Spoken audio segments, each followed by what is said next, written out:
Frankly speaking, I'm here now. Let's run it.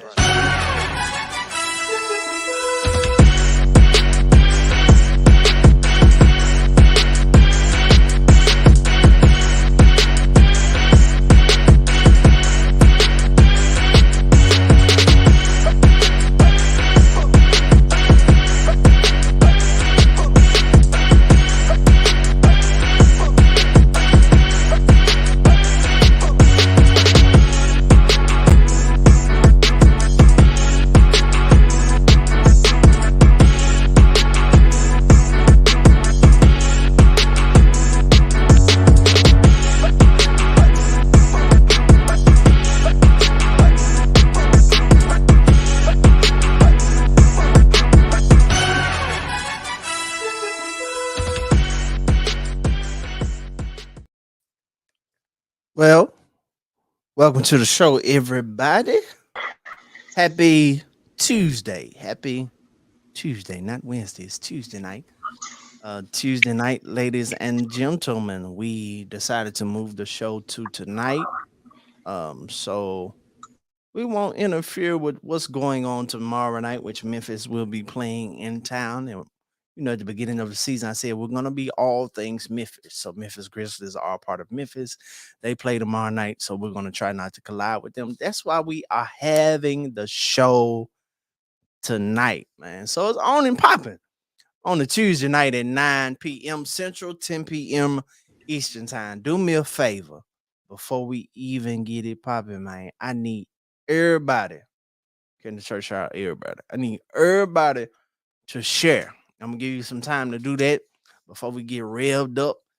Dive head first. Tonight gonna be a good show. We talking about the Red Bull effect. But before we get started, man, what's up to everybody who's already here? Money, I see you, my guy. Teresa, what's up? Man, run these comments up. Tag somebody, tag some people in the comment section. Everybody share. Auntie Elaine is in the building. What's up, Auntie? So good to see you. Listen, everybody share. Everybody that's on here, I need you to share. If you're on Facebook, share. If you're on Facebook, tag somebody in the comment section. If you're on YouTube, make sure you share as well. And make sure you're subscribed to the channel. And make sure you like the video. Man, let's run it up. I'm looking forward to tonight. But before we get started, we got a groove while we're sharing. So let's turn up just a little bit. Hey. Let me tag some more people.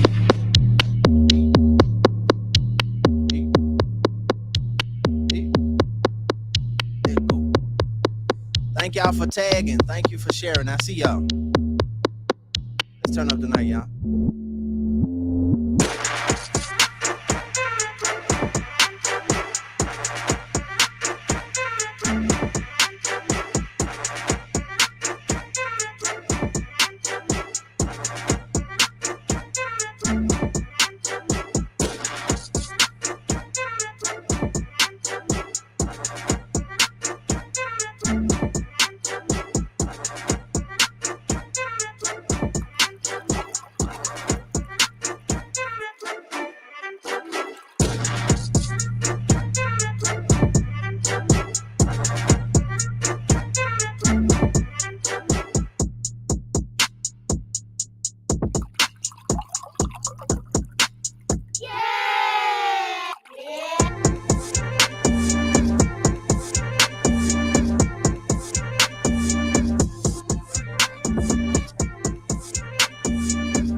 Hey, real quick.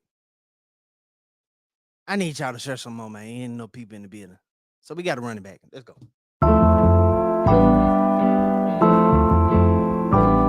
Run it.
right, man. What's up? Thank you so much for sharing, everybody. Let's get to it. Y'all know how we do it. Welcome to the stage, everybody. Um, Deanna's here. Ray Baby's here. Clee is here. JP is here. Of course, my co-hosts are here. Mariah and Tashiana, they in the building. Who we missing? Travis. Travis, that's some person we missing. Uh, man, we're gonna get it started. We're gonna turn it up. Shift y'all just a little bit. All right. Listen, man, welcome to the show. Thank you so much for being here. There will be no frankly speaking if y'all didn't keep coming back. So man, thank you. Let's get it started with the icebreaker. Tonight is just gonna be real interesting. Real interesting. I need y'all to pay attention. Toxic relationships more fun? I feel like toxic relationships are more fun. I was with somebody who gave me everything, was good to me, let me like do whatever I want whenever I wanted. I felt empty like inside. I felt lonely. I felt empty. I felt like a hole inside of me. But I feel like now, you know what I'm saying, my man's a little toxic and stuff, but the sex is good. And yeah, I just feel more emotionally connected to that person because we go through certain things and then we make up, you know? So it's like it's pretty toxic. So you like bad guys? No. Yeah, I mean that's what it sounds like. You said you had a man, right? He was good to you, right? He helped teach you certain things and everything was good, but you still felt it was like an emptiness there. It was like lack of passion or something like that. Yeah. Right? But then now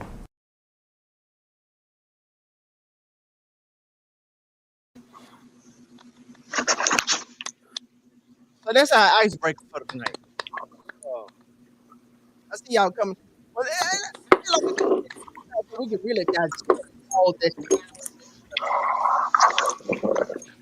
Ray, baby, I already see your face. I already see your face, so I know you about to turn up on this, man. Comment section, where y'all at, man? Turn up. Let us know what y'all think. What y'all think about this? I'm gonna play it one more time, so y'all can really. toxic relationships more fun? I feel like toxic relationships are more fun. I was with somebody who gave me everything, was good to me, let me like do whatever I want whenever I wanted. I felt empty like inside. I felt lonely. I felt empty. I felt like a hole inside of me. But I feel like now, you know what I'm saying, my man's a little toxic and stuff, but the sex is good. And yeah, I just feel more emotionally connected to that person because we go through certain things and then we make up, you know? So it's like it's pretty toxic. So you like bad guys? No. Yeah, I mean All right, that's enough. That's enough. That's enough. So, fellas, my icebreaker question for you tonight is: from your experience, do women seem to treat you better when you're being a a-hole, or they treat you better when you are the nice guy? You're nurturing her. You're being everything she needs. You're making sure she's good on every hand. You'll go over and beyond, or do they treat you better when you ain't really trying to do nothing, fellas? Both, both, both. Treat you better when you both. I'm a little toxic and I'm the nice guy. A little bit more toxic than nice guy, but yeah, both. What makes you toxic, JP? I don't know. That's what everybody tell me. I'm toxic as hell. So I don't know. I don't know what made me toxic. Be honest with you. I know, dude. Maybe make an argument just to have good sex. I know that's one toxic trait. Make up sex is the best sex to me. You know what I mean? I don't know. Ray, baby, talk to me, my boy. Yes, sir. I think in the beginning, man, I think in the beginning, you gotta kind of sort of treat them like they not really an option, because women are really turned on by that to the point where like you ain't gotta like if she texts you, don't necessarily respond.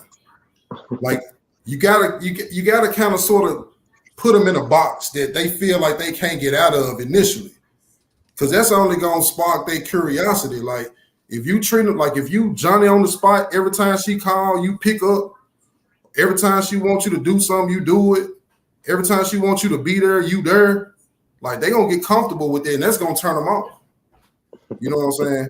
Even like if you on the job and you can know she bad, she coming to the point where she knows she on point. But if you look at her like, you know, you cool, decent, you know, you something cool, you know what I'm saying? You just something to do. She gonna be like, well, damn. And then you treat her like that, man, she gonna go crazy because she ain't gonna be able to deal with it. Not being the object of attention, not being the center of attention, not having you cater to her like that, turn them on. And they in their own sick little twisted way, they like that. They liked it, huh? Yeah. JP, Yeah, they you like say that. both. You say a mixture of both. Yeah, gotta be a mixture of both. They like the nice guy, but they also like the guy that treat them like trash too. So I don't know. All right. Well, So we speaking for women now, got it. No, we speaking for the results. Speak So, for the ladies. women that you might have dealt with, but don't speak for all women. I haven't dated all women, so yeah, you got a point. I mean, we going by the general. This is a general statement. Like all police officers ain't bad, but we know there's some dirty cops out there. So, for the most part, women are it's a competition with them. You sure right, Tutu. That's why. What? What she say? Cause y'all saying this dumb. Ooh, y'all, I wish I could curse. But y'all the one who saying this respond. foolishness. But y'all respond to Don't that. say y'all y'all, responded. because all of us don't act that way. Like if a guy is intentionally trying to ignore me, I'ma say, okay, he's not interested. I'm gonna go about my merry way to the man that is giving me the attention and the time that I want. I value a man that sees the importance of communicating with me regularly and making plans to spend time with me. That does not mean that he has to spend all his time with me and that he has to be absorbed with Deanna and worship the ground I walk on, kiss my behind. I'm not asking for that, but they're playing games with me because you too scared to put yourself out there because you too afraid of being hurt or getting God or whatever. This mentality that people tend to have as it relates to dating, where they feel like they got to play these tricks and these games. That's why I have a problem with, especially me being my big age that I am now. I ain't got time for that. I run away from toxicity in my life. I want all the peace that I can. You ain't gonna be able to avoid it. You ain't gonna be able to avoid it. Well, when I can avoid it, I will. I know that I can't avoid every situation. I know that, things happen. I know that I may have problems arise in my relationships and dating life, but just intentionally trying to be toxic just to rev somebody up, just to say, the best sex is when I pick an argument with you. Like, no, I like to just have good sex regularly anyway. So you don't. But the majority, there's a huge demographic of women that accept. That's acceptable to them. Like that turn them on. I agree. Like I know I'm team woman all day, but I'm gonna agree with the fellas on this because who I am today is not who I always was. Okay, let's start by saying that, and I can relate to the feeling of toxicity. Not so much with what she was saying, but I get what she was saying, even though I don't agree. I feel like a lot of women, just like K. Samuels Luther King said. I agree that some women are like this. Some women, when you do have the good guy, I think we talked about this on another show, who calls, who shows up, who always texting good morning and all of that. We look at that in our own weird little way. I'm speaking for the general, not myself. We look at that as he annoying, but the dude who don't call you all day, you tripping all on his social media, trying to find what he doing and where his whereabouts are. That's fact. I know we're not speaking for ourselves on this podcast, but I have seen plenty of women act like this. I know I am guilty of being like this in my ways of not wanting the good guy. So I can't understand that. I am not here for toxicity, but I am here for spiciness. I agree with JP to a certain level of I don't want us to always be robot-y. You know, I ain't gonna say start an argument, but I might kind of like do something to make my husband want to be. Mm-hmm. It's just it's not right, but I don't necessarily. It's fun. I don't consider It's it fun. toxic. I kind of say spicing it up, keeping it spicy. But as far as the women, I have to agree that a lot of women are like that, and a lot of IG women and social media women are definitely like that. Man, I'm toxic. I'm gonna say, it just depends on where you are in your life. Like I'm 36 years old, I ain't got time for that. I'm You know, so toxic now- and I'm 36 and I'm about to be 37. With the man that I'm with, I'm toxic. I don't listen. The honesty is I don't do it with a random dude, but with my dude, I don't know what it is. This is one of my secrets. Okay, I'm letting my secrets out tonight. It turns me on There you to go. argue. To Well, give you my might man have, riled might have up. mental health issues, Tashiana. You said what? You might have mental health issues. No, I don't. I have only child syndrome. I like things my way. I like to get a nigga to do things he said he wouldn't do. That's just part of me. I'm real clear about what I'm doing. See, I tell people this, people be like, oh, this person's crazy. Crazy people be crazy all the time. Your grandmama could be there, your preacher could be there. They crazy all the time. When you selective, because there's just certain things I'm not going to do in front of certain people. See, if I would have never told you that, you would have never you would have never knew it. I kind of sort of had an idea. I used to be toxic when I was like in my 20s. Like I didn't see. I'm still in my 20s, y'all, for 3 days. Let me tell you something. When I was in my 20s, I tell Mo this. We talk about this often. I'm gonna tell you. I think I told you this too, Clee. I feel like part of me is like reverse because Deanna can relate. You know, I don't know how old Deanna was when she got married, but you know, I got married in my 20s. So there's a lot of things that I feel like I missed out on. Then I feel like I waited till I was 36 and I got a little unique things that a lot of people experience in their 20s. You know what I'm saying? I had not yet experienced. So yeah, at 36, I'm selectively toxic. That's just what it is. I like the nice guy. I like the nice guy now. I don't. I like a straight nigga. I'm not even gonna lie. I mean, the thing is, see, this Wait, you kind of contradicting yourself. No, because I'm gonna tell you. Who, me? From my experience. Can't get up here talking about bad boys all the time. I like dudes who have a little edge about themselves. Yes, I do. Toxic. And even but an edge doesn't mean that you're toxic. An edge can mean you're not square as hell. I mean, you know something about the shit. You just ain't book smart in corporate America. You know a little bit about the hood. You know a little bit. You're well rounded. That's what I like. And Yeah, he got a little toxic in him. Yeah, I'm saying If he from the hood, he got a little toxic in him. But just because you from the hood don't mean you toxic. Because I'll be honest with you, the hood niggas that I dealt with, they really be the nicest ones. And if he a street dude, he really is really sweet and nice to you because they can't have a whole bunch of females around them. Because if they doing something that they ain't supposed to be doing, they don't need nobody in their business. So my experience with street dudes and hood niggas and stuff like that, they be kind of they treat you better than these corporate America suit and tie guys because those guys think that they are the catch. Them hood niggas. They be. I'm gonna tell you, when I go to the club, I don't really see them hood niggas like that. They be at the skate rink though. If you dealing with a hood nigga, a hood dude, you gonna be in rotation anyway. So no, that's you're not always. It just you gonna be in rotation. If he from the streets, getting his bag, then 9 times out of 10 you're gonna be in rotation anyway. Not always. Because I'm gonna tell you, some of them, if they do have a rotation, it might be about 2. He going back and forth between you. That's rotation. But I'm saying from my experience, some of the hood dudes that I have dealt with, they are super loyal because they do not trust people if they doing illegal shit. I mean, still loyal to the streets first. When she was talking about how she felt like a dude didn't like her if he wasn't being toxic, let's just make this real clear. That's self-esteem issues and insecurities within herself.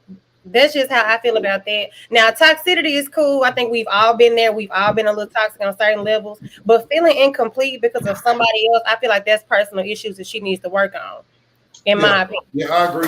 You know what I'm saying? Like her saying, I feel like he ain't like me if he didn't do that's your own personal issues. Let's just address that. Everybody has been toxic at one point, but the way she addressed that, that's personal issues. And I think social media does it to a lot of women, no matter how beautiful they are. I think social media brings on those insecurities. Because baby girl wasn't too bright. Let me let's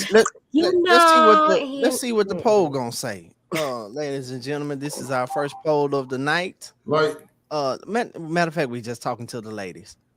Ladies, in the comment section, what is more of a turn on for you? For you in the comment section, is it the nice guy or is it the toxic guy? I'm gonna give you a little time to answer. Let's. I want to ask a question too. Okay.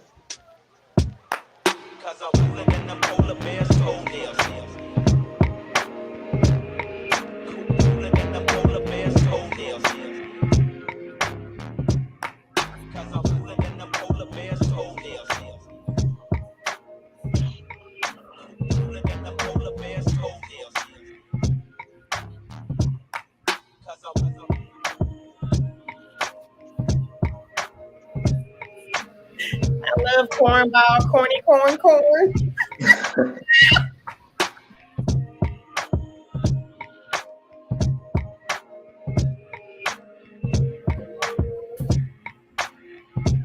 nice guy. I like romantic things, not dealing with no toxic.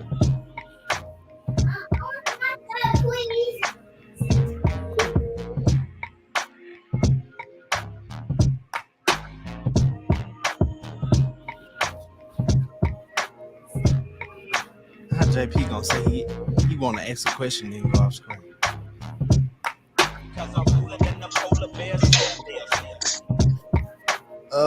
What y'all seeing? I'm seeing about even. It's about even. Almost everybody wants somebody toxic. They're not gonna admit it. Yeah, they don't want no dude texting them good morning and all that every morning. No, you gotta go some. No, You gotta go some. I picked one. I picked cornball all day. Even last week when y'all was saying about choosing between Future and Russell, I was the only person that chose 100% Russell. Listen, you're a rarity. You're a rarity. I didn't No, look at what April said. April said the bottom line is a woman wants a man that has a backbone, can't be ran over. That in itself for a spoiled woman who wants her way and can't always get it with him, there will be bumping of the heads, which will add a little spice, as Mo says. That's the reality of it. LL Cool J just did a podcast with what's the man name? Mike Tyson, and he was like, you know, as men, you don't want to be the dude who's bringing flowers to the door, good morning, beautiful, that you're always giving everybody what they want. I recommend that men and women read a book that is called The Way of the Superior Man. Because the bottom line is this. I love that book. Nobody, you say you have it?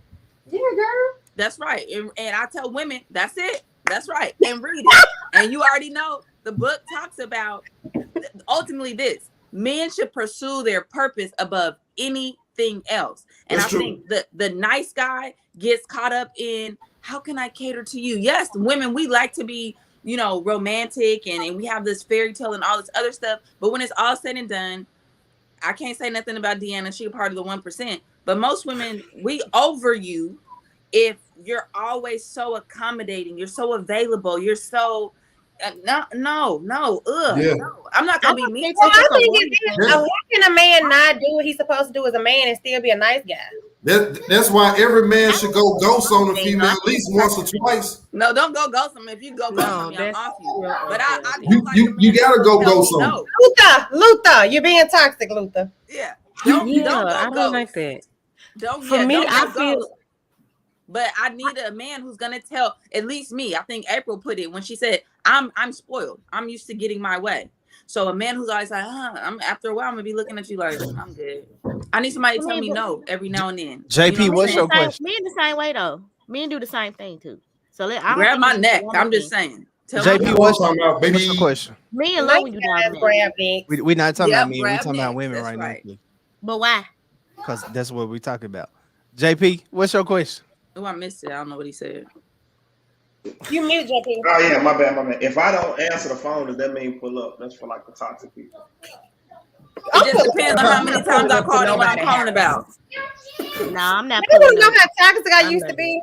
When me and my husband That's first right, started April. dating, What it is. I went up his house and I touched the hood of the car to see if he had been driving. I used to be toxic. I'm not gonna lie on the podcast. He used to, but I feel like my husband is a nice guy. But I don't feel like he's a nice guy of how we're portraying it, and I don't think he's toxic neither. Now he didn't answer every time I called. You get what I'm saying, which made me go touch the hood of the car. But I still consider him a nice guy, and I feel like nice guys grab necks, and I feel like, and guess what? Toxic guys buy flowers. That's So right. you know what I mean? It's just really your preference, honestly, and what you consider toxic. I don't like the word toxic anymore at this age, but just the way we think that nice guys can portray to be nice guys and really be toxic. That's true. You know what I mean? So it's really just what your preference is. And if you want to be worried about if somebody gonna call you, I don't want that type of toxic.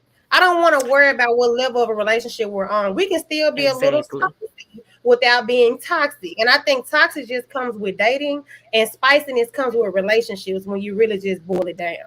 But see, And see, but gas right now, gas costs too much for me to be pulling up on anybody. That's never been my thing, pulling up, because I feel like you putting yourself in a situation where you may end up in jail, and I value my freedom way more than I value being with a man, and I don't want anybody to get me to the point where I'm risking my freedom, jeopardizing my livelihood, or my relationship with my kids. So I've never been that way, as it relates to dating situations and so forth. So for me, I just don't like toxicity. Like even with my parents, and God rest my dead soul, I'm not gonna say they were toxic, but they did like arguing. Like they would pick fights with each other.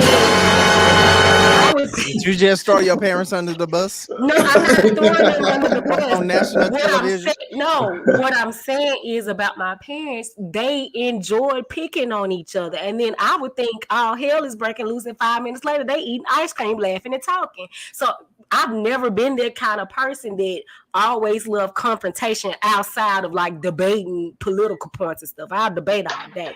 But in my relationships, I'm way more mild-mannered, and I'm way less confrontational. I don't like the toxic. I don't like the stress of wondering what you're doing and all this stuff. I like consistency. And for me, I don't know if that's a control thing. I'm not sure. Maybe somebody can diagnose me. But I like a little bit more consistent. I like knowing that I'm in a safe space where I can be my authentic self and give and love and all this not crazy stuff, but all these other things. I don't like all that crazy stuff. That reel I made is real. I think Frank did one too. It's like, look, either you gonna be with me or I'm gonna be with you, or we're gonna be together. Now, I don't get like that with somebody I'm talking to, but when I'm in a relationship, that's how it is. Like either you gonna be with me or I'm gonna be with you, or we're gonna be together. And I'm gonna give you an option. I'm gonna make you feel like you can choose. Yeah, I argue with her. Yeah, that's just what it is. And so like I said, I don't know. Maybe there's just something wrong with me. Clee said I might have mental issues. I just think that and listen, look, the ladies on the panel know I have pull-up energy. So y'all know I will pull up on you. When we're in a relationship, I'll pull up on you. I'll pull up on you. I'll pull up on your mama. I don't play that. That's right. That's how I am. I know. Wait a minute. Something ain't right. This is why I support ghost. This is why I support ghosting. Why you support ghosting, right, baby? Because like when you ghost somebody, you have to confuse them and leave her questioning a whole lot of things. You want to leave her questioning herself. You want to have her missing you. You want her to wonder like what exactly is going on at this point. Then you circle back. If you controversial at this. If you set this real talk. If you double back, I want to know. Show if me. you double back, and that door is still open, if she the one, she gonna accept you back because she wants you back anyway. You have to go ghost on them to keep them uncomfortable. Donald, if you go ghost on me, yeah, I don't come question back. you.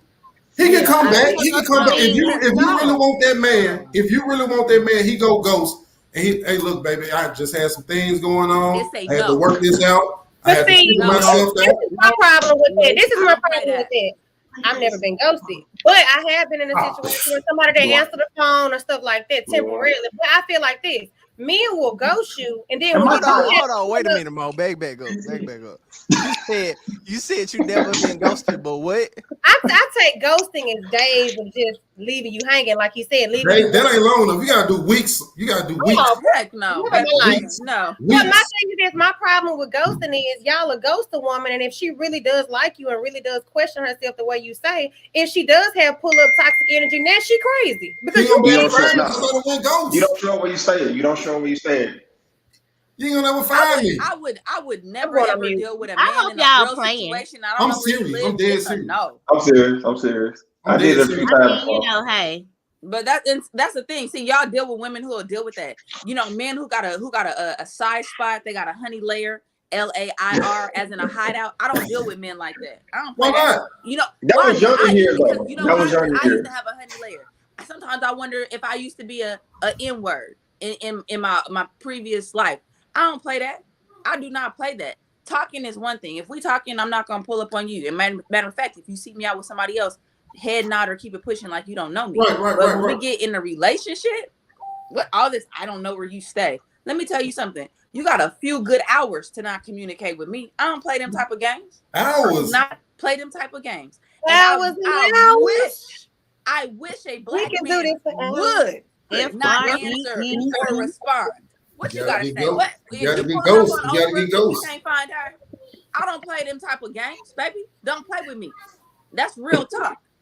I can be real confident. Hey, how you doing? But don't play with me. Cause I feel a lot of hostility there. A lot of hostility. Somebody's very angry tonight. Somebody's very angry on tonight. Hey, Travis. What's up, Pooh? Travis, welcome to the stage. Travis, ghosting is very, very immature. Okay, well, Frank, can we kind of turn it around right quick before we close this topic out and ask y'all, do y'all like toxic women? Nope. It's time to move on. It's been 35 minutes already. That was the icebreaker. It's time to get into the meat of the show. Frankly Speaking, season 3, episode 4. Tonight we are talking about the Red Bull effect. Hit me good. Red Bull is an energy drink that is extremely popular for its potency. It's known, as the retailer suggests, to give you wings.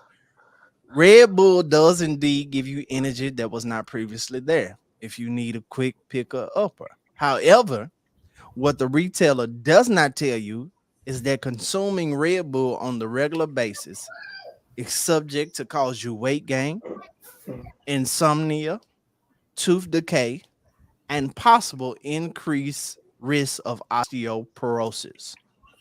Not only that, it's also scientific studies have proven that Red Bull can cause adverse reactions when you interacted with alcohol and some medications. In other words, Red Bull is a quick fix in the short term with bad implications in the long term.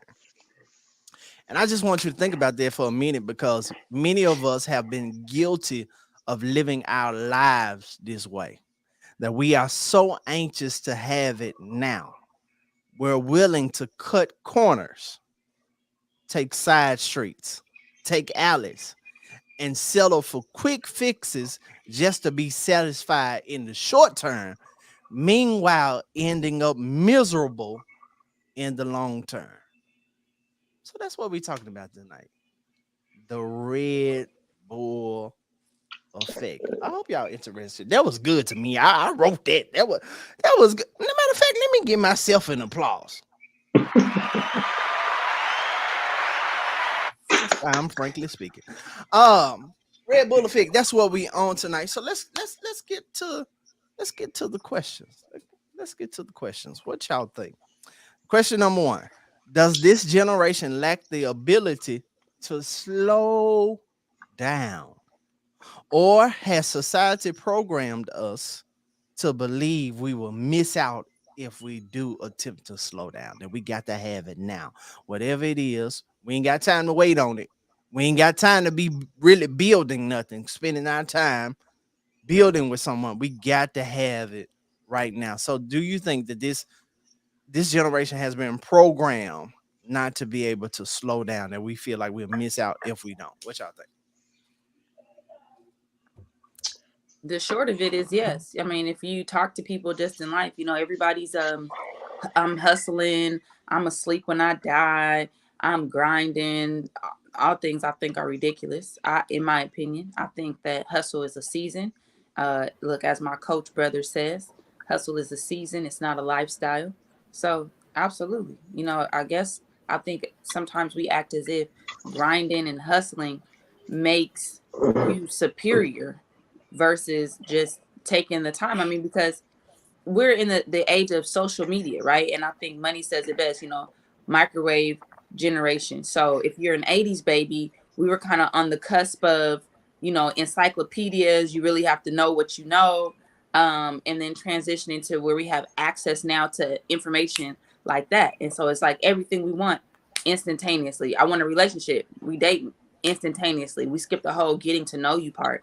And I was sharing this with somebody the other day. It's like, if we're always looking at like what the end result is, we miss the journey. That's in anything, in our careers, that's in, relationships, friendships, whatever. So absolutely. We think we don't know nothing about no delayed gratification anymore, because we have, think about it, Uber Eats, anything. Hell, they got something now, they can bring alcohol to your door. I mean, we have almost anything it's we called want. Instacart, in case somebody wanted to know. Is it Instacart for alcohol? Yeah. I thought I used to work for Instacart. It's but called they got Instacart. something directly just for alcohol. I can't remember what the name is. You can just use Instacart. Women, men, just whatever you want. You have it literally at your fingertips. If you live in New York, baby, you can get anything you want. And I mean anything. So what I will say that I feel like for women, we have been conditioned to be like more microwavable, because they put us on this time limit of saying that if you're not married with kids by a certain age, you're, just for argument's sake, a leftover.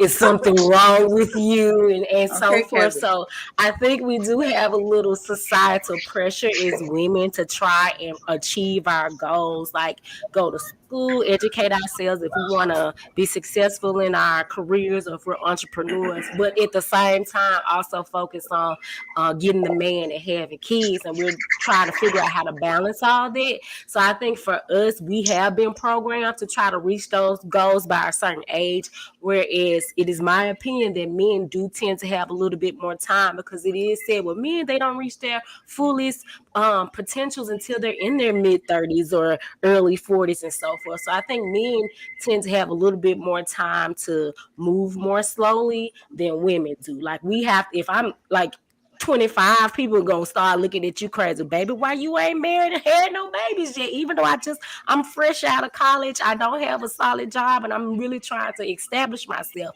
I'm on a time clock. And I think it's been that way for a long time, specifically for women. And I can't really speak for men, but this is my viewpoint as it relates to why I think a lot of women tend to rush into relationships and not take that time. It's not that they're trying to always force it. It's just that they feel pressures from outside situations, feeling like they have to. It's not just women though. Men get it too. My mom pulled me to the side. It might have been the top of the year, sometime last year. And she was like, "No, Travis, you need to get yourself established." And I'm like, "Excuse me?" She said, "Yeah, you need to be more established." I said, "Well, what do you mean by established? You mean career or money? It can't be money because you owe me $1,000, so it can't be money. So what are we talking about?" And she just came out with, she said, "Stop being a hoe." I said, "Excuse me." Yeah, I had to clutch my pearls for a second. I'm sorry. Did you just tell national TV that your mama owe you $1,000? Yeah, I did. Okay. It's all good. I guess it's just It's throw your parents under the bus night. I was being modest because it's a little bit more than that. But anyway, Your mama gave you life. She owes you nothing. and look, sometimes you just gotta count that money gone. You hear me? So it is what it is. I ain't tripping about it. But the point I'm getting to was she said that I'm just ready for you to settle down and have a family. I said, you're ready for me to settle down. Listen to what you're saying to me. You're ready for me to settle down and have a family. How you know I'm at a point where I'm ready for that? You know what I'm saying? And so, but she didn't know I was dating Oprah at the time. So I'm leaning towards that direction, of settling down and having a family and all that good stuff. It sounds good on paper, but you still, as a man, you look to as the provider and the head of the household. So you need to be, hey, Kanish, so you need to be more established and ready for whatever as a man. You know what I'm saying? Because when a hot water heater break, who's she looking to? When there's a new air conditioning unit that needs to be installed, who's she looking to? You know what I'm saying? So as a man, you need to slow your roll and put your stuff in things in order. You know what I'm saying? So yes, men I put on their timetable as well. Mm-hmm. I think Frank should put this comment up people are liking about I feel that it's more of a black culture thing. I totally disagree, but I guess people feel that way. I disagree I too, definitely disagree. I Tasha. disagree. I disagree for sure. I have white friends from high school who graduated and of course they graduated, but they got married at 18. Thank you. All, And all the now, white all the white friends I had gotten married in their early 20s. At 5. Yep, they went to Yeah. college. Somebody bought a house. They got married. I mean, that's I think all of our counterparts in other cultures do that. When I look at our culture, generally it's us who we're waiting to get married. We But have the what you bring to the table conversation. let me interject this. Since we brought the color thing into the picture. The reality is the reason that is because they're more set early on than we are. Mm-hmm. Because their parents pass on to them things. So right. in high school, their parents are already building their credit. They might not give them a credit card, but they putting their name on their credit cards. So they go to college with good credit. They get out of college with good credit. They're getting grants that we don't get. They're getting their tuition paid for that we don't get. So they're coming out of college without the debt that we have. So they have more of a clean slate. The other color counterparts that I know of, their parents bought them their first houses, uh, paid for their first apartments for a year or two in advance, and so the thinking over there is much different than us. And this would take the whole conversation a whole lot different because our our culture is you got to earn everything even if we already got it. But I think that's the You got main to pay thing what your you you got said to pay right your there. own way. It's a mindset thing. That's Yeah. really what it is, because I do know some of our counterparts whose parents were not in the position to provide monetarily and tangible things, but even the conversations were different. And a lot of us, we don't have those types of conversations because everybody don't have an inheritance. The reality of it is we have different types of conversations. A lot of us are raised by single parents, specifically single women. So the women are taught to go to school, get an education, be independent. That does not, I don't care what nobody says. So I'm back on, my normal Tashiana. Being independent as a woman hurts you. Now, not having a level of independence, but this, I don't need nobody. I can do it by myself. I can do the same thing that a man can. It hurts us. It does not help us. So I'm in no way saying that you should be weak or you shouldn't get things and pursue things on your own. But the bottom line is this. We should have a mindset of partnership and asking the right questions. I think Deanna talked about it the last episode. Like, hey, if I would have maybe asked some more questions, inquired a little more, I probably wouldn't even got married. And the questions we asked are not conducive for marriage. The questions we ask are things like what you bring to the table. I have never in my life heard my white, Hispanic, or Asian That's kind of really all I have in that regard. Homegirls ask no man that. That's not a question that they ask. I think they have those conversations privately, not publicly, though. It could be possible, but generally it's not, because guess what? The other piece is, I'm gonna get on y'all. Those type of women, generally, publicly or privately, men are not calling them gold diggers because they expect to be provided for. It's just what they do. It's a lot of black men who have this 50-50 conversation. But you know what? A lot of those the other counterparts, they perfectly fine with splitting 50-50. Like that's not even factual. You made it up. That's not factual. I'm dead serious. Like I'm dead serious. Like they perfectly fine with it. They're not. You made that up, Baby, and I want you to show me that statistically. Nah, because in those other countries, they don't play that. It's just we in America. We talking about Americans, and the What American Caucasian American other color I know, she going to work. She's a nurse. No. She's a chiropractor. No, anesthesiologist. Tell you something. I think that's are because paying they bills together. No, because they look at this helping their man for the long term and putting him in a situation to be able to do everything later. It's a no, because y'all making this up. I'm gonna tell you why. Y'all are making this up. Y'all making it up. You're making it up based off of what you see. That's just what it is. Y'all you need to even get show me statistics. But those women do not talk bad. Those women ain't talking bad. They ain't complaining. Thank you, Mo. Thank you, Mo. No, I'm not saying that they don't work, but them working is not rooted in 50-50. Yeah, because they putting they money together anyway. So it don't matter. Exactly. Money is you anyway. proving my point. You're proving my point. So y'all be talking about 50-50 because y'all want y'all own bank account separate from the man. About y'all. I don't play that. Y'all want y'all own bank account separate from the man. So that's why they be having their own bank accounts too. Don't let it down. They be having their own bank accounts too. When all the money going into one account ain't. What we talking about 50-50 for? The bills are getting paid. That's exactly my point, which is what I said. They don't have 50-50 conversation. It's what is the big picture? What is the main goal? But y'all brown men want to focus on, are you putting 50% of your paycheck? No, ain't nobody focusing on it. Black man. No man I know. My check for the main no goal. man I know is focusing on it. That's a lie. Oh my God, you are gaslighting, Frank. No man I know. That's true. That's true. Ain't no man focusing on is she bringing 50% to the table. No man is focusing. No man that I know is focusing on it. So let me ask the women a question. So if you have a man, y'all are cohabitating, right? Y'all are living together. Yeah. And what are the things that you think that you're supposed to do, or what do y'all think that y'all are supposed to contribute to the household?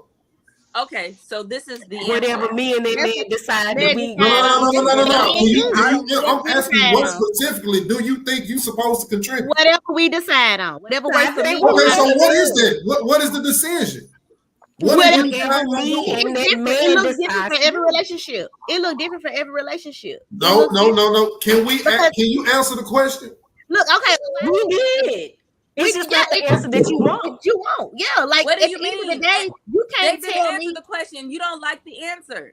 The bottom line is this: every man does not require the same. If I meet a man in his building stage, then what I contribute and for reasons why I might even go pick up another side hustle to help us get main picture. But if I meet a man who's already financially established, my money could be to go into a pot for investments. That's why it's not a. That's why I asked you, what do you think that you're supposed?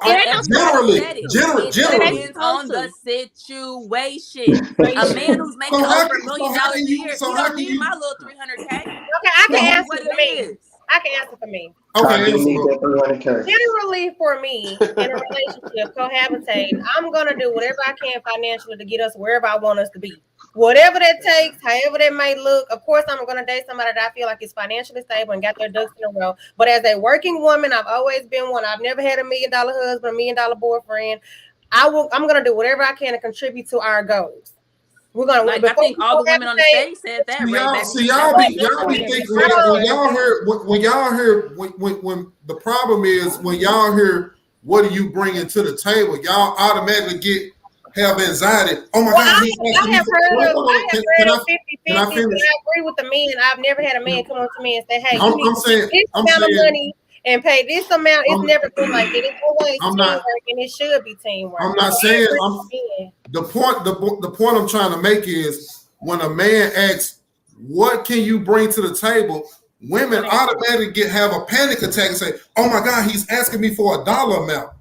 Bringing something to the table means what value can you add to this relationship What value that's you going be to adding? enable me to do this? It might be monetary. It might be But support.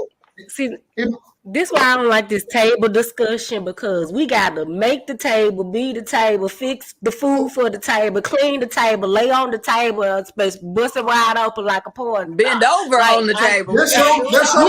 I don't like. We get into role assignment. We get into but role assignment. That's your role. Right there. But what I That's bring to toxic the right table there. is gonna look differently depending on what man I'm currently dating, and what that man brings to the table may look different depending on who You he still at a decides table. to You date. just said you had a problem with the word table, but you just said you got to bring something to it. I said I don't like the table conversation because a lot of times it's rooted in women having to do all these extra things. Like I have to work, which I have no problem with doing, but some men, just like women, can be unrealistic in their expectations of what they want their woman to do. They want their woman to work a full-time job. They want their woman to come home and cook them 3 meals a day. Even though she worked from 9 to 5, I don't know how you're going to get them 3 meals. They want their woman to take care of the kids, do the homework, tend to them, make sure they get ready for bed and all this type of stuff. Then they want them to still have the energy after folding clothes and cleaning up after cooking dinner to bust it wide open like a porn star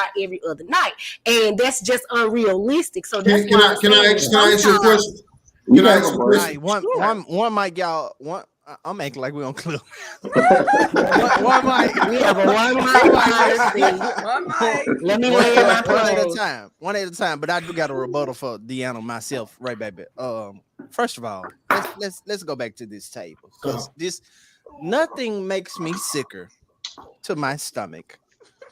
Nothing makes me more flabbergasted than for women to add sex to the table like it's a chore that they don't want to do. That's your role. Hold on. I just said one mic. like they ain't getting nothing out of the deal. None. Sometimes they don't. Like I said one mic. Like they ain't getting nothing out of the table. Like they ain't busting 3 times to your 1.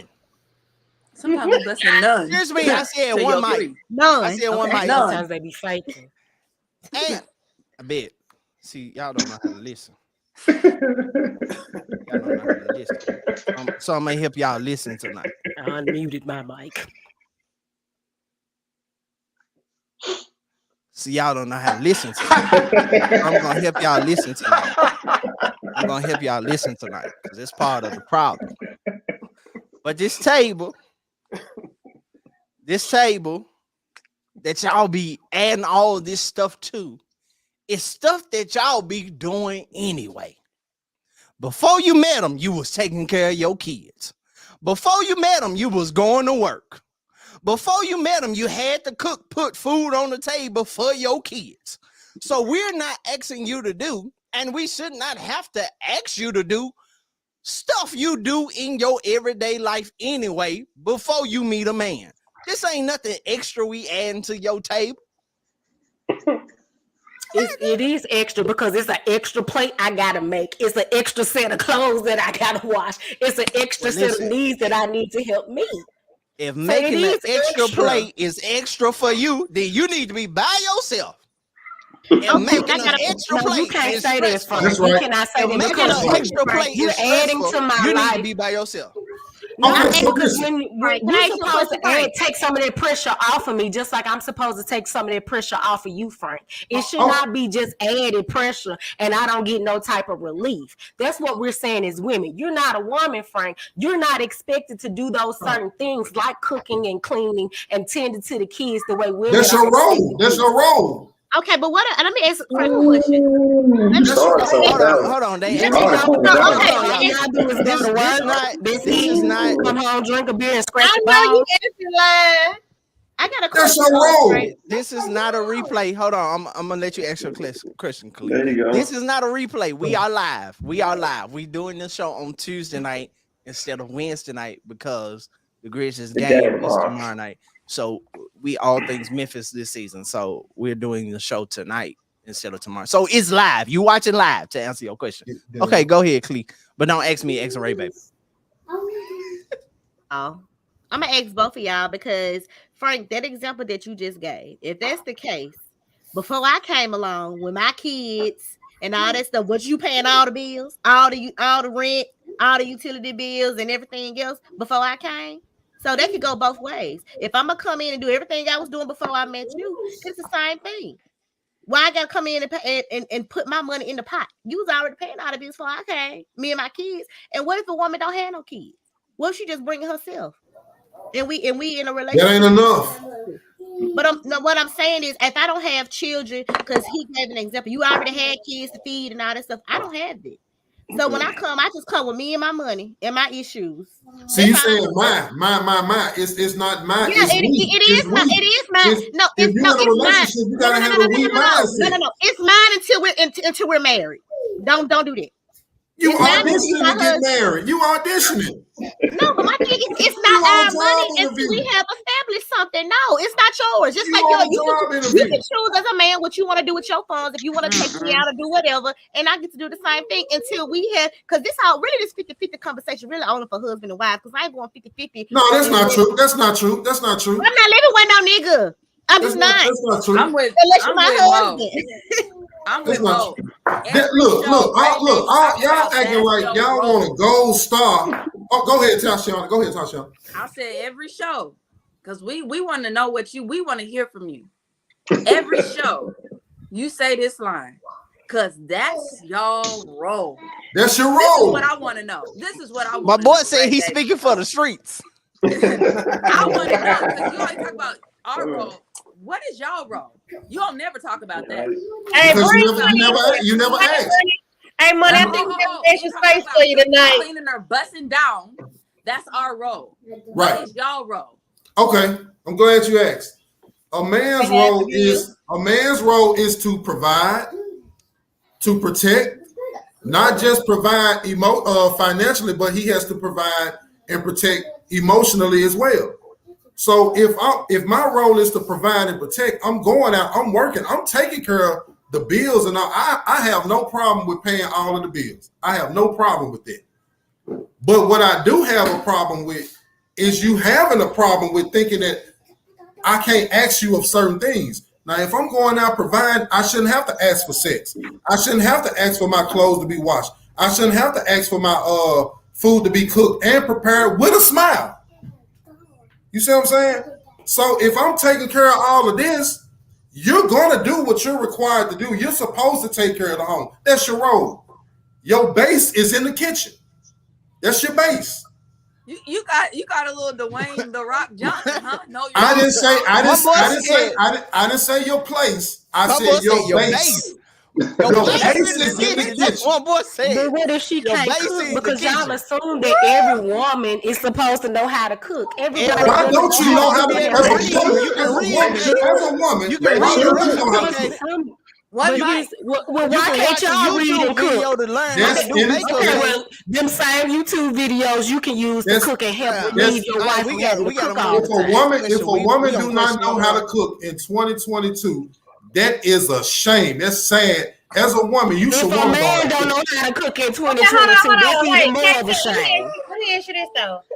If a woman doesn't know how to cook in 2022, but still feeds you and can provide and do everything else, is that okay for you? Or she has to know how to cook? I got no problem with it. How is she feeding me? How is she feeding me if she don't know how to cook? I mean, does she have to know how to cook? Is it you being fed or is it you being cooked for? Listen, if she does not, because it's a lot of women who can't do a lot of stuff but know how to cook. Why don't you know how to cook? Why don't you have the desire to learn how to cook? Maybe she never had the desire to learn how to cook. You never had a desire to have a man? It's a lot of women that it's a lot of women out here who do not. Okay, let me ask you. It's a lot of married women out here. Okay, Mo, you married, right? You married, right? Uh-huh. Tasha, you've been married. Y'all, So it don't bring a smile to your face when you fix your man plate and he's sitting up there, damn, baby, this chicken is on point. Like, that don't make you feel good knowing that you provided a meal It does. that brings But a I smile to your man's but face.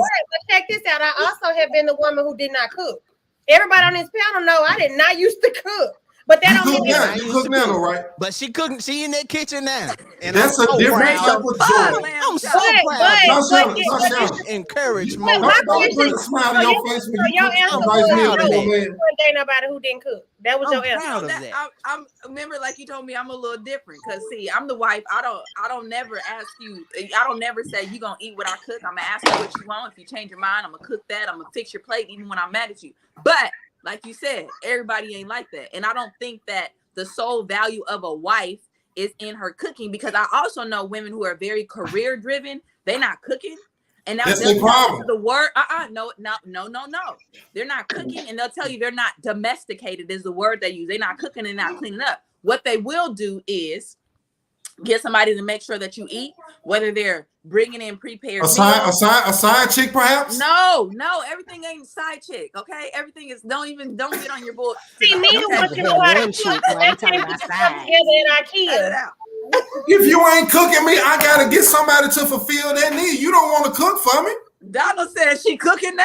That's right. Mariah can cook too. I don't know why she don't like it. He just want to be Kevin Samuels Jr. That's all. I'm just saying. Don't pay him no mind. Y'all, I don't even know how we got on this. Cause okay. We was talking about the Red Bull effect. How did we even get here? We were talking about, does this generation lack the ability to slow down, or has society programmed them to believe we will miss out if we do? That's what we were talking about. How we ended up here, I don't know. Let's go to the talking next about our white question. counterparts. Yeah, that's hard. Wow. So let's bring up the man himself, Kevin Samuels. Oh, I miss him. God rest his soul. Kevin Samuels gave relationship advice. Do you think that what he taught, encouraged, would be beneficial in the long run or during any stage of dating? Did he have anything good to say that you've heard him say that you think would be helpful? Yes, and yes. Yeah. Absolutely. Yes. Can you expound on that, Tasha? I think that, it's like kind of what we're guilty of doing. Even Frank talked about it. Even we can connect this to the whole Red Bull effect. People would take snippets of what this man said, and then they would blow that up out of proportion. Everything is in context. See, like if you just show me right now and I slap somebody across the face, we could take that and make it something that it isn't. If you show the whole thing, we could have been playing. They could have pulled a gun on me. So me slapping you in relation to you pulling a gun on me is totally different. So I think that's what we are all guilty of when it came to Kevin Samuels. Now, women, we're emotional. We like delivery. Clee talked about it last week when she talked about tone. But really outside of that, you have to think. First of all, people called into his show. It wasn't like he was calling y'all. So we called into his show. We knew what type of time he was on. You would ask a question, and then when you didn't get the answer that you wanted, and this goes back to this whole instant gratification and microwavable, we want people to appease us. We want people to stroke our egos and make us feel good. And let me tell you something. The truth does not always feel good. And accountability doesn't always feel good, but will it help you out? And I feel like Kevin Samuels said things that women needed to hear. See, the reality of it is nobody, I might say my words a little differently. I said it last week. I said, you got to be the person that you're looking for is looking for, right? That's how I say it. Kevin Samuels going to tell you, look, baby girl, you like a 6 and you want a 10 and you're not qualified for a 10. See, son, I told you to walk on over my course, son. I tried to, I'm sorry. So look, my light then went out. So that's just what it is. So I think Kevin Samuels definitely said things of value, but he also talked about, but this didn't become popular, that it's not women against men, that men need to have value, women need to have value, and we need to come together. Ain't nobody replaying that. We just playing when he told you, you don't qualify for this to a woman. And then we get upset about it. That's just what it is. So, you know, I love me some Kevin Samuels. And I know some men who took some mentoring from him personally. My problem is with Go ahead. My only issue is with one of the what people that watch. I have a real hard time taking advice from somebody who does not live by what they say. His main talking point was bringing the Black community together and building the Black family, but he did not date or currently date before he passed Black women. When he died, he was not with a Black woman, which part of me is kind of glad that he wasn't, because we definitely would have been blamed for him in the manner that he passed away. So I do have difficulty subscribing to someone who does not live by that. Just like I have difficulty subscribing to religious leaders or political leaders or anybody in leadership that's wanting to give out advice that does not live by that and pretend like they have this way of solving all of the problems as though people are a monolith and everybody think and move the same way. So that is why I don't feel like a lot of what he said really holds as much value, because he did not live what he was talking about. And that's where I stand as it relates to Kevin Samuels. If you feel like you were able to receive something, I can't say that you're not able to receive, you know, something. A broken clock is twice right twice a day is what I'm trying to say. So for me, what he had to say holds no weight. And didn't he marry a Black woman though? Yeah, he divorced a Black woman twice. So things didn't work out. Well, you can't say he didn't live by what he said. You know, things didn't work out. I said when he passed, he was not. That's what I said. Currently at the time, I didn't say previously in his life beforehand. I mean that was just somebody he was kicking it with. That didn't mean that he didn't have love for Black women because he was with someone else at the time he died. I sure can't tell, because I don't talk to people that I love or intentionally. I'll say that, because I'm not going to say that I hadn't spoken to someone in a bad manner, but I don't intentionally, when I try to have conversations, intentionally try to hurt their feelings or belittle them or berate them or tear them apart. Now, has my delivery sometimes not always been the best? Yes. Have been harsh? Yes. But it's not my intention to tear somebody apart and belittle them, you know, especially if they're coming to me for genuine advice. I think a lot of the women feel so desperate. I feel like some of the women were so desperate in need of advice because it was that difficult for them that they were willing to subject themselves to someone that would tear them down and berate them. Even if they were unrealistic with their expectations. I think we've all been in a place where we have some expectations that are not as realistic, but that doesn't mean that you got to tear me apart and make me feel like crap because of my expectations. Like delivery, it holds a lot of weight. You are more receptive to someone who offers you the truth in love than try to be brutal and harsh. And people's obsession with brutality and being rude and mean and seeing people being picked apart and belittled and celebrated for being brought down to size, that's problematic for me. And I question anybody. Yeah, but you contradicted yourself. You just contradicted yourself, because the first thing is who are we to talk about his intention? Let him tell it. His intention was to bring Black people together. But now, you just said out of your own mouth. I ain't cut you off. You just said out of your own mouth. People I love, yes, I've been harsh in my delivery. I might have been rude, but that was not my intention. And the bottom line is this: how people receive things has more to do with them than you.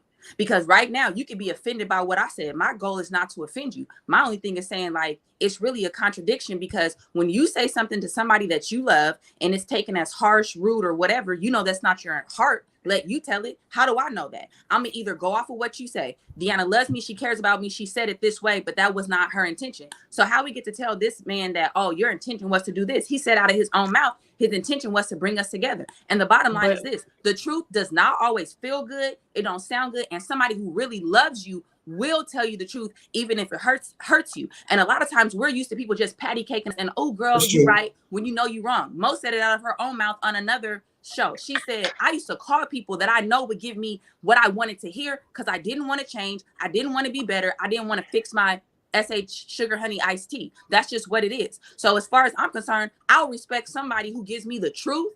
It might not feel good. It might be abrasive, and I'm real sensitive over somebody who's just saying something to pacify me and it's really not helping me grow. Could his delivery been different? Maybe, but he is who he is. And like Kevin Gates said, he ain't who he would never be. That's just what it is. So we don't get to say that this man was, being rude on purpose.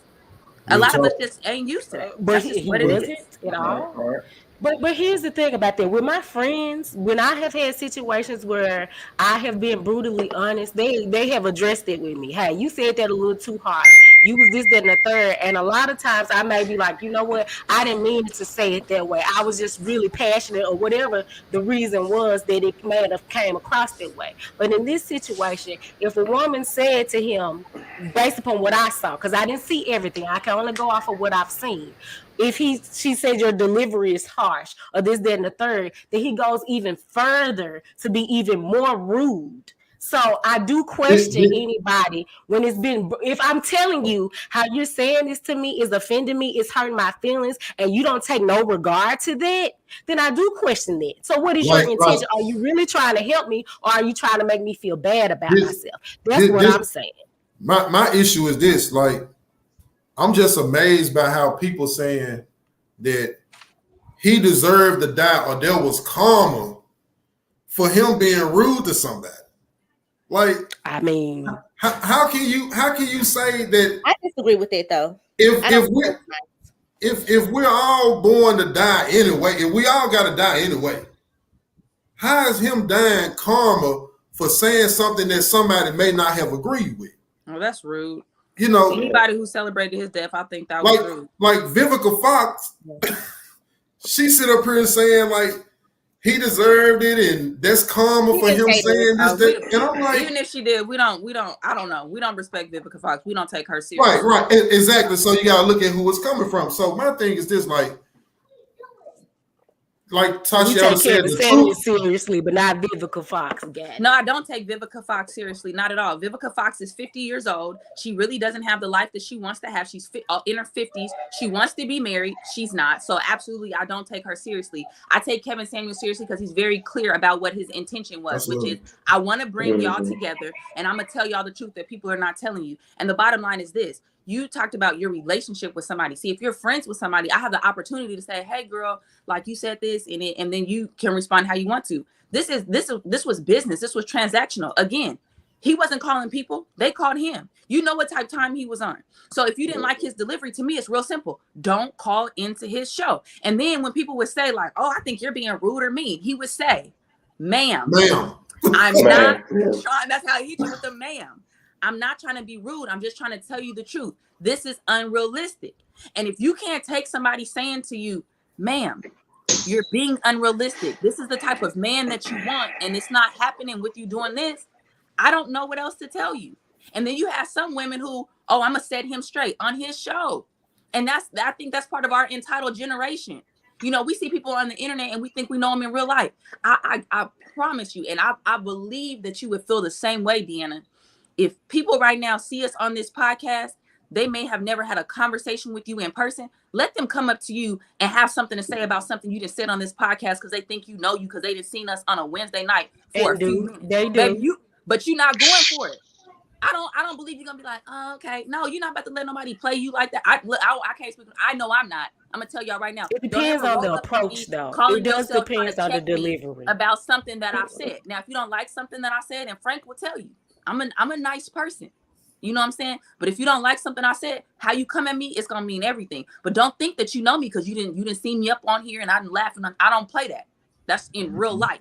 My mama like I said, it does depend on how they come at me. It does depend. If someone pulls me aside or have a conversation with me, hey, I don't really agree with, I can have an open dialogue. But if somebody walk up to me in a disrespectful manner, I don't know if I'm gonna be equally as respectful. Exactly. So that's why I said tone does have a lot of value when you're having conversation, and people are more receptive when you have a better tone. It doesn't matter if it is the truth. That doesn't mean that you have to deliver it in a rude and ugly way. Some people are okay with it, but everybody isn't. And that's why I didn't subscribe to his channel or pay him any attention outside of the few clips that I saw. I'm not going to give myself to something that I don't agree with or believe in. So I think that's foolish too. I think a lot of women that called into that show didn't really have accountability partners, and that's what they was looking for, someone to be open and honest with them. Because sometimes your homegirls ain't gonna tell you the direct truth because they already know, well, I don't really want to offend her. I don't feel like beefing with her. Like, girl, look, you done had 3 kids by 3 different dudes and you finna have a 4th one by a 4th different dude. Like, girl, you need to chill out. Like, if you want to attract a certain type of man, then you have to put yourself in position to do that. And you haven't, and I'm not shaming women with children or even men. If I'm a man with 5 or 6 different kids, thank you. If I'm a man with 5 or 6 different kids and I want me a nurse practitioner who don't have any children, she gonna look at me like, bro, you got 5 or 6 kids, don't work. What you trying to do? That ain't true. It's all about what you bring to the table, brother. I mean, I will say this. There was one instance where I was watching the show on YouTube, and this woman, she just got her body done. She went down. She didn't go to Dr. Miami. She went to his cousin, and I think she took about $2,000. And she hold up, wait a minute, something ain't right. She took about $2,000 and put some starch. What you cook with? Some of y'all.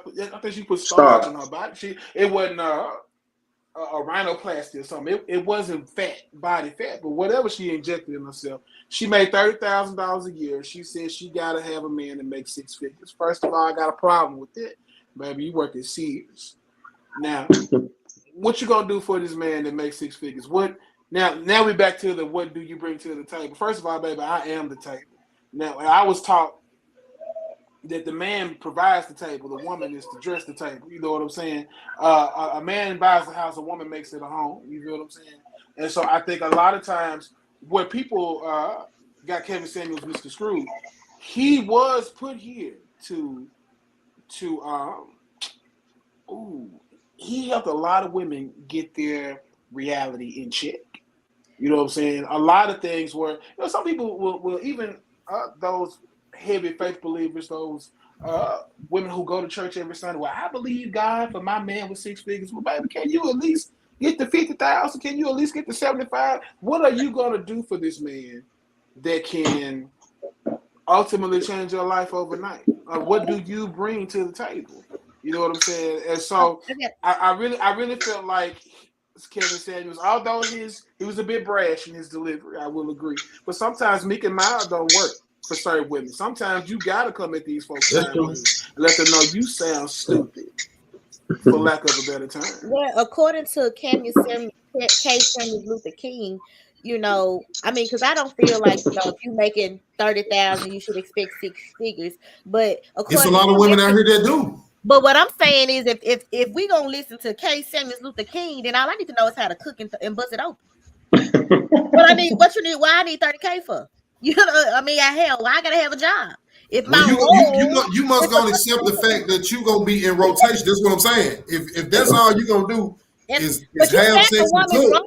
To cook and bust it open. That's what you said. That's gonna be your role. Look, everybody on the team got a role, but and clean and bust it open. Then why does it matter what I make?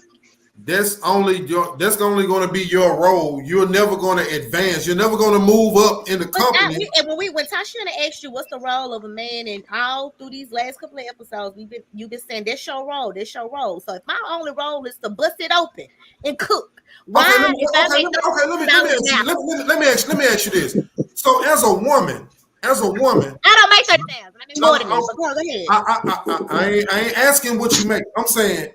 Talk your talk, please. If you're gainfully employed, does that stop at you being like? Is a woman only like you can't work or nothing? No, that's not what I'm saying. I'm never saying. I come from a 2-parent household. They've been married for almost 40 years. Okay, and been together longer. But what I'm trying to explain to you is my daddy don't have no 50-50 coming. My daddy retired right now, and the bill's still getting paid. Did your mama work? Yes, my mama did work. Okay, she was able to walk and chew gum at the same time. She was able to walk, work, and still be a woman at the same time. But that's not what you're saying, though. That's not what you're saying. You saying a woman's role is to cook, clean, and bust it open. and have a job and help you out. Because if I say because if I say your role, she gotta have a good job. You know, I mean, it's. I don't even like having a conversation. But anyway, but back to Kevin Samuels. I do not. I think that Kevin Samuels said some good things, and if y'all look in y'all text messages in the group text, I just sent y'all this thing that a young lady had wrote. He didn't just talk about women; he also talked about men. Men too. But since this man has died, a lot of black men calling him the GOAT, the king, and all this stuff. He was. And they're only referring to the bad things he said about women. That's not true. Ain't nobody said, I ain't seen that one man. I follow a lot of niggas on Instagram and everybody posting them, and ain't nobody said nothing about what he said about trash men.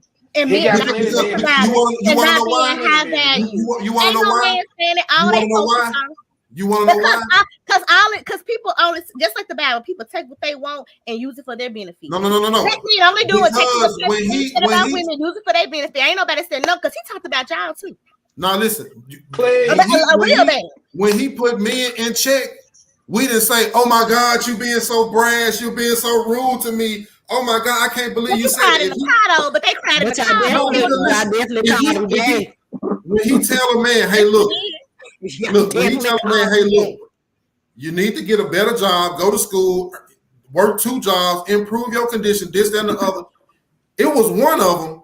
He asked, the dude was like 5'6", 280 pounds, making $15,000 a year. You already know. So I ain't really got to say too much. He put him in check. The man didn't say, "Oh my God." The dudes wasn't like, "Man, he shouldn't have said that." The dude, we was like, "Yeah, you ain't got nothing going on. What you expect to get? You ain't got nothing going on." But the women, when he put them in check, "Oh my God, I can't believe you talk to us like that. We women, no, come on, y'all the one who made him viral." I will say some of the women who did call in, it was like a bit unrealistic, yes. But he was a lot of times. I feel like that he was a little bit harsh sometimes.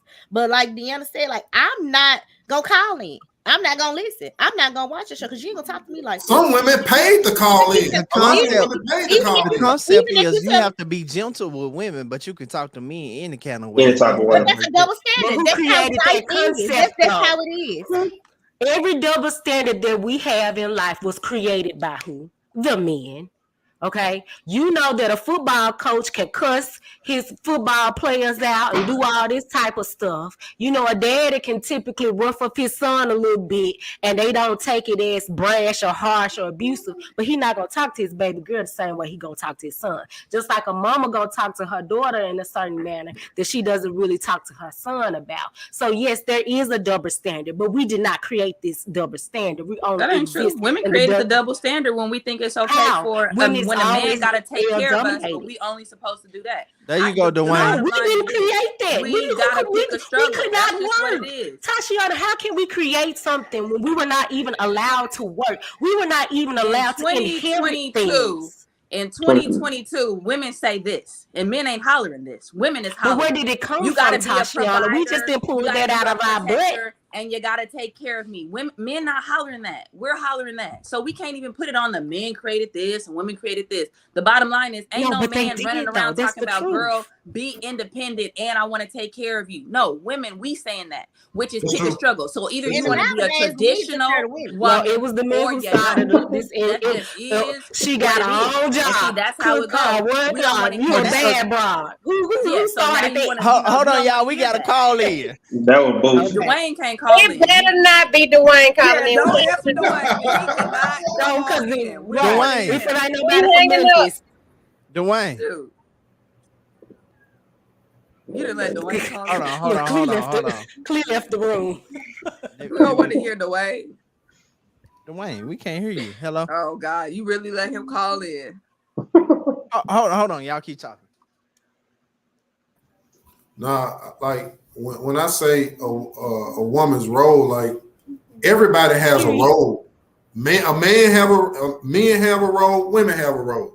Okay, so with that being said, just to piggyback off what Tasha and Deanna was debating about, if everybody got a role, who created this? Because back in the Bible days, when from my understanding, the men The women were considered property. They took the women and they took care of them. By nature. The woman, You have a role by your nature. What you are naturally inclined to do, you are a nurturer by nature. Okay, so Right that being said, that's my role. That's your natural role to nurture. All women are not like that. By nature, they choose to act other than their that is nature. not But true. by nature, they were put here to be a man's helpmate. I know women who didn't. They have tried to fall under what is typical. Then they didn't have a baby. They tried it. They just can't. It ain't in them. Which is why I feel like certain things you cannot. It's not so rudimentary to women cook and men go to work. Which is and I still believe I call myself a modern traditional hybrid. But ultimately, I think we have to do what works for us in today's day because things are different. Women can go out and be breadwinners. I don't have for other people, I wouldn't have a problem with the house dad. I was gonna say for other people, I don't think it's wrong. Now, me, I probably couldn't do it long term because I like it's just. Let me say this: the people that live across the street from us are multi-million dollars, and they have a smaller house. They live very small. The dad is a stay-at-home dad. They built Ryan and Rose pacifiers. So they started off as a traditional married couple. They both went to work. She became a millionaire, and he literally brings her to lunch every single day. And it seems like stay-at-home dad works out really good for them. If I was in that situation where I created something that made me a millionaire, my husband can definitely stay at home. I don't think that would be a I don't advise that because at some point they call it what, Deanna? So when they hear those types of stories, oh, he's a simp, he's a beta male. Let me tell that man got 100. Hold on, y'all. Got 120 banshees down the street. Hold on, that y'all. Man is Dwayne, can you hear us? I can hear y'all. Welcome to the stage, Dwayne. Dwayne is here. He has been a regular guest on the show before, and he called in. What's up, Dwayne? Stage tonight. Welcome to the stage, Dwayne. What up? Greetings to all of my haters who turned off their cameras. Greetings to all of my Hey man, my best friend is down the bottom down there, Deanna. That's the girl right there. Frank, I love you, all the fellas. I gotta chime in and say this just really quickly, and I'm gonna let you guys get back to it.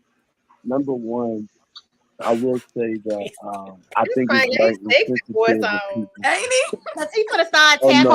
No. I don't understand what he's talking about. Go ahead, Dwayne. I think it's very insensitive of individuals to kind of to say you could be critical of someone, but to say somebody deserves to die because you didn't necessarily agree with their statements or it's karma, that's a bit much. And Vivica Fox is out of pocket for that. Like that was a bit much. If the epitome of disrespect is us disrespecting Black queens, and that becomes karma, and I think we got a whole nother conversation on our hands. Number one. Number two, I think some of the stuff that Kevin Samuels said was absolutely on point, and some of it that he said was absolutely out of pocket. Number three, I gotta, for the first time or the third time in history, I agree with the legacy mama tonight and say, when people call your show wanting advice, you're subjected to whatever they say. And the fact that people call someone's show and he gave you what he gave you, that's on you. That ain't on him. That's on you. And I think that it is so immature, people, that it's like people seek advice or people seek for something. And then once they get what they were seeking for, or maybe not get what they were seeking for, now it becomes, oh my God, this person is petty.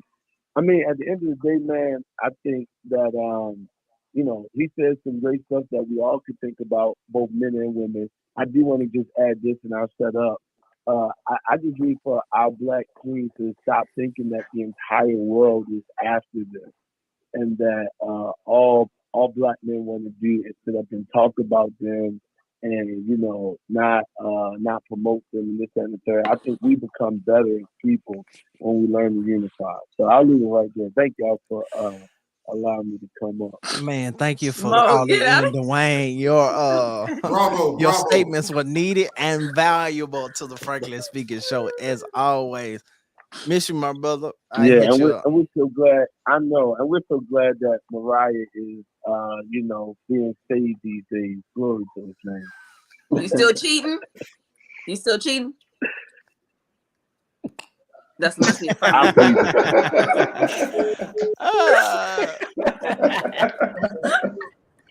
Dwayne, thanks for calling in, my You're guy. so fast. Y'all, we ain't even got through half the questions. I know. So I guess Because we still stuck on rows and tables every week. Guess we're gonna have to do part 2. It's much needed. This was a yeah. good conversation, though. For sure. It is 10:33. So you know me, I ain't gonna hold y'all all night, man. Thank y'all so much for tuning in to the Frankly Speaking Show. Look, I ain't did this all season, man. But let me throw it up there just in case. I do have a couple of expenses that I do every week. I have to pay someone to create the flyer and stuff like that. So, man, if you see the Cash App, you see the PayPal. If you want to be a blessing, if you want to sow something into it, man, hit the Cash App, and I will appreciate it very much. I hope to see y'all again next week. Stay tuned. It's gonna be fluid for the rest of the season. Tuesday or Wednesday, we never know. Deanna, are you in season right now? No, I'm not. Okay. I don't start back until June. Oh, okay. Well, cool. Then so Tuesday night will definitely be okay until then. If we can do Tuesdays all together. Listen, tune into the game tomorrow night, man. Memphis. Money. Memphis in 7, man. Memphis in 7. I think Money is gonna be on the show next week.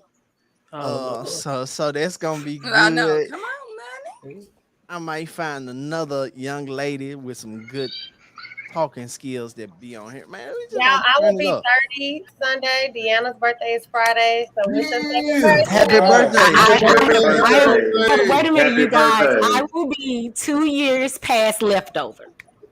What's the leftover age? 37. You'll be 50 in a little bit. I will What's be the 2 years leftover past. age? I'm 2 years 37. past leftover. She'll be 37. Wow, this is my last time y'all will see me in my 20s. Next week I'll be grown and 60. You headed toward 40, Mo.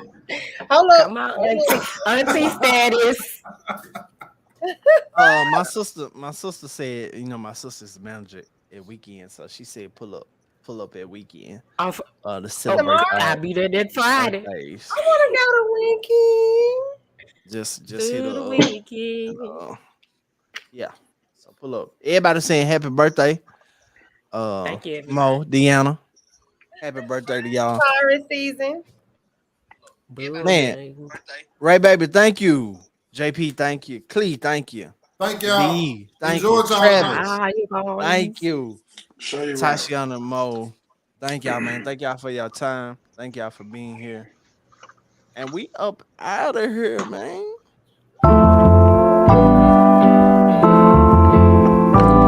We'll see you next week. We'll holler.